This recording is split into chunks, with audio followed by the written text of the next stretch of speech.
Agradecidos a quienes nos escuchan y también a quienes nos están viendo esta mañana. Las conversaciones de actualidad en la 100.1 nos van a llevar de vuelta a mirar la contingencia y lo vamos a hacer desde varias ópticas. ¿Quién fue ministro del Trabajo? ¿Quién fue presidente del Partido Socialista? Osvaldo Andrade está sentado con nosotros esta mañana, a quien le agradecemos el que nos acompañe, en quien lo diría. ¿Cómo le va, Osvaldo? Bienvenido, buenos días. Lo más bien, muchas gracias. Voy a partir esta mañana, sin embargo, preguntándole por el INE. El Instituto Nacional de Estadística. La presidenta Bachelet intentó, intentó porque hasta ahora no ha logrado avanzar mucho en el Congreso, una reforma más profunda a un estamento que nuevamente aparece cuestionado a partir de este mal cálculo que se hizo en un ítem dentro del IPC del mes de enero. No es un hecho aislado, ya habíamos tenido otros errores de cálculo respecto de variaciones del IPC, habíamos tenido el peor censo de la historia. Déjeme preguntarle a usted que además ha mirado de cerca una cuestión que es una discusión técnica, pero también política. ¿Qué opinión le merece lo que se está viviendo hoy día con el INE, cuando es tan esencialmente sensible la confianza en un organismo como este? Hay países cuya credibilidad y cuyas clasificaciones de riesgo incluso dependen de los datos confiables que entreguen estamentos de esta naturaleza. Mire, errores puede cometerse siempre y en eso uno tiene que tener una cierta disposición a asumir que la gente se puede equivocar. Sin embargo, hay dos acontecimientos en este ámbito de los últimos tiempos que son particularmente preocupantes. Uno, los errores respecto a las cifras de empleo. ¿Se acuerda que tuvimos un problema con la Dirección del Trabajo? Así hace muy pocas semanas. 2 o 3 semanas atrás, y lo de ahora del INE. Y son particularmente graves porque no son diferencias en el margen, son en el caso del empleo 1 a 10, por decirlo de alguna manera, o sea, una diferencia importante. Y en segundo lugar, porque se dan en un clima en que la credibilidad de las instituciones en general están por el suelo, y este tipo de instituciones que tienen un carácter técnico, la Dirección del Trabajo, el INE, debieran tener un particular celo, porque son datos relevantes, o sea, no son datos de, no sé, de cuánta gente fue al estadio, se fija, sino que son datos que impactan en la cotidianidad de las personas. Y que definen además muchas políticas públicas a partir de lo que allí se establece. Particularmente los del IPC. Entonces, son hechos graves. Tal vez, lo que yo siempre digo, es que ha faltado una explicación un tanto más didáctica, un tanto más, no para expertos, que logren concitar en la opinión pública una cierta convicción de que fue un error, que un error que tiene una explicación, que se repara, pero tampoco ha habido esa voluntad, ni en los datos del desempleo de la Dirección del Trabajo en su momento. Perdón, no era desempleo, era los despidos por necesidad de la empresa. Eso era el dato específico, y en este caso no ha habido una explicación de una autoridad política, porque no es un error solo técnico. Es también un error político en tanto se establece en un clima de esta naturaleza. Uno debería considerar que lo que hemos enfrentado entonces con estos dos errores en muy poco tiempo es que nuestras instituciones necesitan una modernización o más bien necesitan una mejor conducción. Pueden ser ambas también, ¿no? Sí, pueden ser ambas. Y yo creo que necesitan un remesón desde el punto de vista de la relevancia que tiene ante la opinión de la gente datos de esta naturaleza. Estos no son solo datos técnicos. Ese es el punto. Y quienes los generan y los publican tienen que asumir la convicción de que no son solo datos técnicos y en consecuencia, aun cuando uno pudiera decir, bueno, pero a la gente no le importa mucho, porcentaje más. No, a la gente le importa mucho porque pega en su vida. Entonces, errores de esta naturaleza, hay que modernizar la institución, hay que probablemente conducir de mejor manera, hay probablemente que establecer responsabilidades técnicas, responsabilidades políticas respecto de esto, pero lo más relevante, creo yo, es que no deben repetirse. Apelo a su experiencia como ministro del Trabajo para preguntarle, en el clima y en el momento que está enfrentando nuestro país, ¿cuánto podría seguir impactando en el empleo la nueva realidad que enfrenta Chile? Hemos visto, hoy día venía en la portada de la Economía y Negocios del Mercurio, empresas que se están declarando en quiebra. El diario La Tercera, por otra parte, contaba que prácticamente el 70% del comercio en la zona cero está cerrado aquí en Santiago, me refiero a la Plaza Italia fundamentalmente. ¿Cuánto podría terminar impactando? ¿O cuán profundo es como efecto colateral el momento que está enfrentando el país? Bueno, lo primero que habría que decir es que, para ser sincero, ya antes del 18 teníamos cifras un tanto preocupantes desde el punto de vista del empleo y los salarios, ¿no? Y era parte del debate nacional. O sea, no creo que esto se produzca solo a propósito del estallido social, eso es lo que quiero decirle. Sin lugar a dudas que el estallido genera un clima y una condición que exacerba estas cosas y probablemente las profundice. Ahora, perdone que use este lenguaje, el mercado de trabajo chileno tiene tal nivel de flexibilidad que créame que está en condiciones de asumir este tipo de situaciones, no digo que con facilidad, pero sí con una cierta capacidad. En Chile el despido es libre, ¿no? Es verdad, hay que pagar por él, pero es libre. Yo a usted lo puedo echar bajo el eufemismo de que por necesidad de la empresa, pero finalmente lo puedo echar por mi voluntad, y si usted me acredita que no es así o qué sé yo, le tendré que pagar más o menos, pero lo voy a echar. Y eso ha sucedido siempre. A propósito, estamos cerca de las rigideces que imprimen. Ahí tiene usted un ejemplo de lo contrario. Ahora, en su pregunta, no cabe ninguna duda que situaciones de incertidumbre generan un cierto retraimiento de no solo la inversión, sino que probablemente también de decisiones de esta naturaleza, de emprendimiento, pero... Claro, lo mismo que decía el Banco Central. El Banco Central plantea que a mayor incertidumbre, evidentemente, menos posibilidades de mayor crecimiento. Sí, y ahí yo tengo un punto. Yo no sé qué es peor como incertidumbre, si enfrentar el próximo periodo en la perspectiva de construir un nuevo pacto social, o simplemente hacernos los lesos y no hacer nada y seguir manteniendo un esquema social en que se oculta lo que sucede en la realidad, que creo yo lo peor, que era lo que hacíamos antes. Que recuerda mucho las discusiones que cuando se planteaban respecto a una reforma tributaria, si el país le estaba yendo muy bien, decía no es el momento porque estamos en la senda del crecimiento hacer cambio de la regla del juego. O cuando el país no le estaba yendo tan bien, no es el momento de hacer cambio de la regla del juego porque necesitamos recuperar el crecimiento. Por lo tanto, sí, ese argumento se ha utilizado siempre, digamos. Es el mismo argumento que se ha utilizado siempre que se han planteado reformas laborales. Yo algunos años tengo en eso y le puedo decir que lo he escuchado toda la vida. Si estamos bien, no, porque lo podemos echar. Si estamos muy bien, no, porque estamos mal. No se hacen nunca. Ahora, pero nosotros, si uno mira las últimas crisis político-económicas sociales que ha enfrentado el mundo, la del año 98, crisis asiática, la del año 2008, crisis subprime en Estados Unidos, el impacto que tuvo en Chile llevó a que el desempleo incluso superara la barrera de los 2 dígitos, cosa que no ha ocurrido en nuestro país todavía.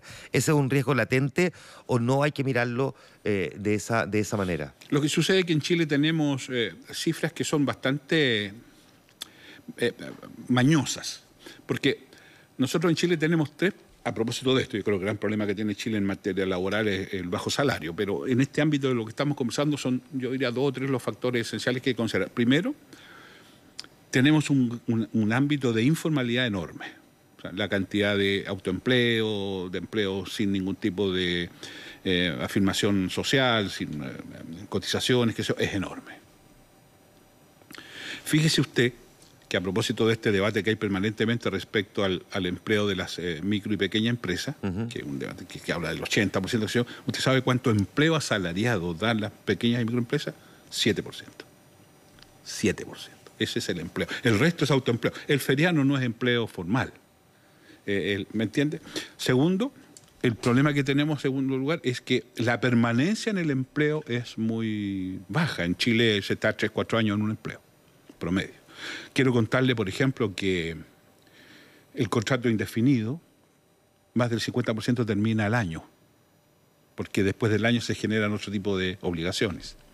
Y lo tercero, tenemos un empleo semiformal y semiformal, que es el empleo que es un trabajo, pero que no tiene el carácter de trabajo. En Chile hay más de 300.000 honorarios, que todo el mundo entiende que son contratos de trabajo, pero que formalmente no lo son. Y ellos recién ahora están teniendo acceso a prestaciones de salud y prestaciones previsionales. Entonces tenemos un problema general del mercado que es anterior a la crisis y que con la crisis se ha acrecentado porque la informalidad ha aumentado. Conversamos con Osvaldo Andrade, exministro del Trabajo, expresidente del Partido Socialista. Lo llevo ahora derechamente a la política, Osvaldo, para que miremos a partir de... Hay una frase que usted dijo hace algunos días que me hizo pensar cuando plantea que a la calle hay que escucharla, pero que hay que darle conducción al proceso. No hay que confiar en todo lo que se dice en la calle. Profundicemos un poquitito a qué se refiere cuando usted plantea una afirmación de esta naturaleza. La tarea de la política es es ser sensible a lo que plantean las mayorías y la gente y las personas y lo que usted quiera, pero la tarea de la política es conducir esos procesos, porque de lo contrario, cuando no hay conducción, lo que se impone es una suerte de anarquismo, de espontaneísmo, bueno, que pase lo que pase. Y yo creo que la política en Chile este último tiempo y los liderazgos en general han claudicado de esa convicción, ¿no? Hoy día el temor a las redes se ha transformado en una cuestión tremenda. Yo conozco muchos liderazgos que encuentran en las redes una cuestión que es imposible de obviar. Y yo creo que estamos cometiendo un error. La calle no siempre tiene la razón. Le voy a dar, o por lo menos, porque a la protección de la calle, a la política hay que ponerle convicciones. Yo no estoy de acuerdo con la pena de muerte, aun cuando el 80% de los chilenos esté de acuerdo con ella. Por ejemplo, a mí no me parece que la solución del problema de las pensiones sea la capitalización individual, y todo el mundo, una buena parte del mundo dice que queremos solidaridad, pero no con mis cuentas, ¿me entiendes? La AFP ahora plantea una publicidad súper engañosa y es, no voy a tener herencia, o una parte del aporte no va a ser herencia, ¿se da cuenta? Entonces, yo creo que la tarea de la política es tener la capacidad de conducir estos procesos, y creo que hemos claudicado en eso. ¿No la estamos teniendo o claudicamos a partir de una mayor presión, una más evidente presión por parte de la ciudadanía que se expresa ya no solamente en la calle, sino que también a través de las redes sociales? Porque una cosa que uno diga, mira, no tenemos la capacidad de conducción porque nos pilló desprevenido, no tenemos las soluciones a lo que nos están reclamando, no tenemos las herramientas suficientes porque la legislación no nos lo permite. Distinto es que uno diga claudicamos porque en el fondo la calle presiona tanto que yo no quiero que me funen, en fin. Quiero que me reelijan. Yo creo que lo segundo hoy día está jugando un rol fundamental, este tema del temor a las redes, pero sin lugar a dudas que también hay un problema de convicciones. Yo no creo que nadie se pueda sentir sorprendido con el estallido, probablemente sí con la profundidad del estallido, pero digamos francamente, ya hace muchos años que se estaba hablando que en Chile teníamos dos mundos, dos países. Yo hace más de 2 años que vengo hablando de Bajo de Mena. En mi primer periodo parlamentario, ya de ministro, antes de ser diputado. Yo venía hablando de Bajo de Mena y cómo se estaba incubando una presión social, y me acuerdo que lo graficaba a media hora del centro. Ahora, eso también tiene un efecto boomerang, también alguien podría decir, si usted llevaba tanto tiempo planteando el tema en cuestión y no logró hacer mella que usted lo planteara, significa que ahí mismo usted también tenía un problema de liderazgo. Por supuesto. ¿Y por qué cree que a usted le pasó? Cuando no lo ha tenido en otras áreas, porque, por ejemplo, en ese tema no logró generar la suficiente conciencia o los cambios necesarios. Porque yo tengo la sensación de que en mi mundo, de la centroizquierda, algunos hicieron de la necesidad virtud. Y en consecuencia aquellas cosas que yo entendí siempre que habían sido una necesidad producto de la forma como encaramos la transición y cómo enfrentamos la transición y la presión del retorno autoritario, y acuérdense que nosotros tuvimos una transición con el hombrón de comandante en jefe, etcétera, y después de Sábado designado. Yo creo que eso, que en mi opinión era una necesidad, y suscribo haber enfrentado esa necesidad, algunos le hicieron virtud. Yo recuerdo haber tenido debates, perdón, no quiero pontificar en esto porque todos hemos cometido errores, pero yo creo tal vez por mi acercamiento más bien al mundo de la clase obrera, por ser esa mi historia, yo recuerdo haber tenido debates. Mire, yo en el primer gobierno de la presidenta Bachelet, cuando surgió el problema de la subcontratación, tuvimos un comité político al que me invitaron como ministro del Trabajo, y yo planteé que teníamos una dificultad porque entre los trabajadores subcontratistas y los trabajadores de planta había una diferencia esencialmente de salario, y un par de ministros del comité político, compañeros míos, me señalaron que ellos no veían ese problema. Entonces tuvimos distintos enfoques, y los que teníamos una posición de esta naturaleza, yo sinceramente creo que no tuvimos ni la fuerza ni la capacidad de hacer valer nuestro punto de vista. Si tenían ese problema, Osvaldo Andrade, antes, hoy día, cuando la gente sí se está haciendo sentir con muchísima fuerza en las calles, el planteamiento de las demandas es bastante extenso, es muy, muy extenso. ¿Cómo le va a hacer frente entonces la clase política? Esa misma clase política que hoy día tiene niveles de aprobación que están también en el suelo. Tiene que pegarse un remesón, no cabe ninguna duda. Y probablemente la generación a la que yo pertenecí, que yo tengo un balance positivo de mi generación política, sobre todo porque sé cuándo empecé, yo creo que tiene que hacerse un poquito a los lados. Nosotros tenemos que dar nuestra opinión, probablemente nuestro punto de vista, pero no creo que estemos llamados a protagonizar procesos. ¿Quiénes lo van a protagonizar? Es un debate que está abierto porque tampoco le asigno a la nueva generación un valor en sí mismo. ¿Ah? Creo que hay que ganarse. Nosotros empezamos la tarea política, yo tenía 20 años al golpe y créame que fue un pencazo porque ninguno de nosotros estaba muy preparado para aquello y lo enfrentamos construyéndonos en la práctica. Y vaya que nos costó. Bueno, yo creo que eso también les hace falta a la nueva generación política, construirse un poquito más en la práctica y no perder de vista que la conducción política implica escuchar con humildad, pero también tener convicción. ¿Y qué, a ver, el presidente Piñera tiene esa convicción? Porque él está guiando parte de la conducción política, o sea, el presidente de la República. No, yo creo que el presidente Piñera ya resignó su condición de presidente, no está ejerciendo eso. Yo he visto cosas violentas este último tiempo, la primera línea, los carabineros, los problemas de la gente que ha sido maltratada o que perdió la vista. Pero lo que vi ayer en la segunda fue lo más violento que he visto este último tiempo. ¿Qué cosa? Esta irrupción de 20 personajes de lo que se llamaba la derecha dura, que se refieren al presidente en epítetos como traidor, como un fraude, o sea, diciendo cosas tremendas. Mire, yo soy un opositor al presidente, no tengo duda en decirlo, soy bastante duro en mi juicio, no tengo ninguna duda, pero el grado de virulencia y violencia de los epítetos que ayer se expresaron nos traicionó, es brutal. Ahora, y de gente que, según lo que ellos designan, votaron por él. Estamos hablando de lo que se conoce como la derecha dura. Sí. Sergio Melnik, Gonzalo Lacarrera, Axel Kaiser, esa era José Antonio Cast, esa era o Checho Irane, no sé, las figuras que venían ayer entrevistadas en el diario La Segunda. Salvo Mauricio Rojas, que fue ministro del presidente Piñera, el resto no necesariamente son personas que uno podría ligar al piñerismo, por decirlo así. No, está bien, pero yo me hago... Por lo tanto, así como que eran piñeristas que lo traicionaron, no necesariamente. Es decir, yo lo que sé, por las declaraciones que ellos mismos hacen, es que ellos fueron partidarios del gobierno, votaron y trabajaron por este gobierno, y que hoy día señalan esas atrocidades del presidente. Entonces, estamos en un momento complejo. Sí, hay cosas que se dicen ahí que son brutales. Mire, el presidente, sin perjuicio de quien ejerce el rango, es una institución. Es una figura que al margen de quien la ejerza, uno tiene que cuidar.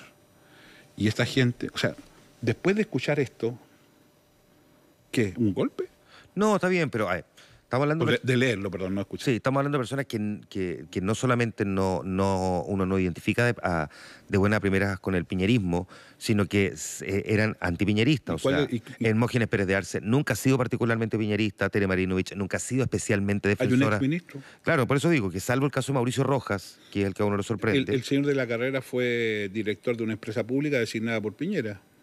Que Gonzalo de la Carrera lo que plantea en su crítica es que dice que la extrema izquierda ha recibido suficientes señales del gobierno débil y cobarde como para asumir que no necesitan esperar el plebiscito para hacerles del poder total. ¿Y usted piensa que cobarde no es un epíteto duro? Es potente. ¿Y qué rol juega en este momento en el que, independientemente de que usted esté en las antípodas ideológicas del actual presidente, usted dice es el presidente de la República, qué rol está jugando el Partido Socialista en esto?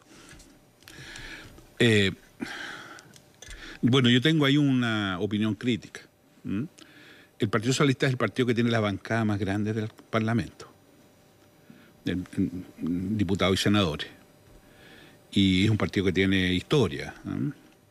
Es un partido del que se espera que tenga un rol un poquitito más protagónico del que hoy día tiene.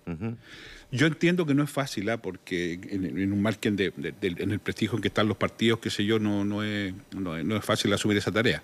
Y ha tenido conflictos internos, lo de San Ramón pegó fuerte, la elección interna también fue particularmente odiosa, pero eso no quita que uno tenga que asumir sus responsabilidades, porque esto no es una cosa graciosa, esto de asumir responsabilidades políticas, no es una cuestión que uno diga me gusta o no me gusta, es un mandato, Y un mandato, en el caso del Partido Socialista, que tiene que ver también con su historia. Yo quisiera un partido más activo, y más activo en la oposición, y también más activo en el entendimiento con los problemas del país. Por ejemplo, A ver, yo creo que el Partido Socialista debiera tener un pronunciamiento más nítido respecto del tema de la violencia. ¿por qué no lo tiene? Porque, bueno, no es fácil responder porque tendría que asumir una representación que no tengo. Pero yo tengo la sensación de que hay gente en la izquierda, y por qué no también en el Partido Socialista, por supuesto, que ve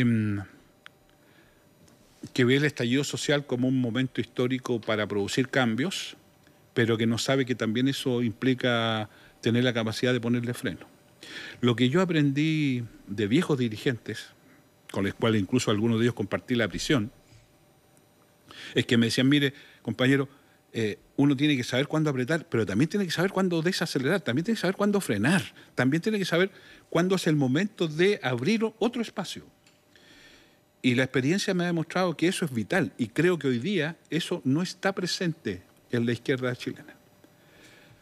Yo este ejemplo lo he dado muchas veces. Cuando yo era ministro de Trabajo y se armó el tema de la subcontratación y se armó una crisis general, ¿se acuerda usted? El cobre, qué sé yo. Hubo un momento en que se quemaron 11 micros en el Teniente que trasladaba a mineros. Y los propios dirigentes subcontratistas, se dieron cuenta que había sido un tremendo, tremendo error. No porque yo estuviera involucrado en la quema, pero le había provocado una merma fundamental de legitimidad a su movilización y frenaron y abrieron un camino de construir acuerdos. Eso ha hecho falta. Hoy día no hay desacelerador. Entonces, y el sistema político y el Partido Socialista debiera ser un factor de aprete cuando hay que hacerlo, pero también de desaceleración. Y este segundo aspecto yo no lo veo nítido. ¿No lo ve la mesa directiva del partido o no lo ve en general en el comportamiento colectivo del PS? Yo creo que es un problema más general, pero los liderazgos son para ejercerlos. Y los liderazgos son mandatos. Y en consecuencia, la directiva tiene un rol más relevante en esto. ¿Usted atribuye a esto, por ejemplo, el hecho de que sea el Partido Socialista el segundo partido político después de Revolución Democrática que haya tenido la mayor cantidad de desafiliación de militantes en el último tiempo? Yo creo que es esto y otras cosas. Yo creo que el impacto de lo de San Ramón, al margen de que uno podría dar una explicación al respecto, que también impactó eso fuertemente. Sí, ahora yo estoy hablando de las cifras que son con posterioridad al 18 de octubre, eso es entre el 18 de octubre y el 31 de enero. Sí, pero lo de San Ramón aflora cada año, así que no es... cada cierto tiempo nuevamente vuelve a surgir ya, claro. y con reportajes largos. Sí. No son noticias puntuales. Pero sin lugar a dudas que el tema de la contienda interna tan odiosa que se produjo también generó un clima... Cuando la gente ve que en la casa el asunto no anda bien, no es una casa atractiva. Punto. Y yo creo que además está esta discusión. Mire, en el Partido Socialista hay un tema, bueno, y creo que en la izquierda en general, o en la centroizquierda en general, que no está resuelto, y es la valoración o la evaluación de la transición. Para algunos fueron 30 años de traiciones, de resignaciones, son un periodo de reproche. Para otros, estoy polarizando, y para otros es un periodo que todo se hizo bien y que, como se dice, el mejor momento de la historia de Chile, el periodo más exitoso, dicen algunos. Bueno, yo no creo que sea ni lo uno ni lo otro, pero esa ponderación, esa evaluación, todavía está en la polaridad. Yo creo que no se ha encontrado un punto intermedio que, reconociendo la cantidad de errores que se cometieron, haya una valoración más prudente, pero razonable de la transición. ¿Por qué cree que le pasa eso a un partido que lideró prácticamente la mitad de los 30 años? Los lideró los 6 años de Lagos, los 4 y los 8 de Bachelet, sí. Son 14 años. Y si hablamos de 30 años, prácticamente la mitad lo lideró el Partido Socialista, porque el Partido Socialista más formó parte del gobierno de Elwin y del gobierno de Frey. Sin duda, y con importantes cargos. ¿Por qué cree entonces que al Partido Socialista le cuesta también hacerse cargo de lo bueno que hizo, que hoy día más bien como que lo esconde, y también asumir sus propios errores? Como que están mucho más autoflagelantes que autocomplacientes. Por el temor a las redes. Sí, hoy día, desgraciadamente, la conducta de muchos políticos, y no solo de los liderazgos, sino que también tiene mucho que ver con las redes. Tiene mucho que ver con esta... ¿Usted se acuerda que antiguamente uno veía en la prensa cuando decía el mercado habló? ¿Ah? Y parecía que el mercado era un personaje que dirigía el país. Bueno, hoy día las redes hablan. ¿ya? Y las redes dicen tal cosa. O sea, yo no conozco medios de comunicación en que las redes no cumplan un rol tremendo. Bueno, lo mismo pasa en la política. Yo le aseguro a usted que los liderazgos hoy día, y los militantes hoy día al levantarse, yo tengo la suerte que no se ve las redes, así que un problema mío generacional. Pero yo estoy seguro que todo el mundo lo primero que hace es mirar las redes, qué están diciendo, y sobre esa base construyen opinión y construyen comportamiento. Y muy probablemente que lo que usted está diciendo en este momento aquí en Infinita y Mega Plus también lo están comentando en redes.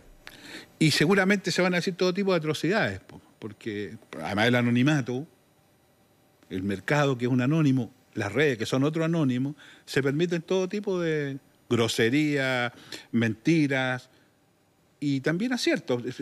Así es. Entonces yo creo que esto está jugando un rol tremendo. Y en el caso del PS, que ha sido un partido históricamente muy controversial, con mucha pugna interna, con momentos, yo siempre he dicho, del Partido Socialista se pueden esperar hechos heroicos, y hay ejemplos al canto, y brutalidades tremendas, y no necesito cambiar el personal para aquello.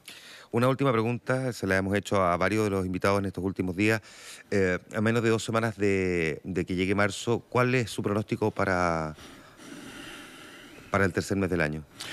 Mire, yo creo que se ha cometido un tremendo error, y es que hemos insistido tanto en el marzo que finalmente va a pasar todo lo que no quisiéramos que pasase, porque nosotros hemos puesto el clima para aquello. Profecía autocumplida.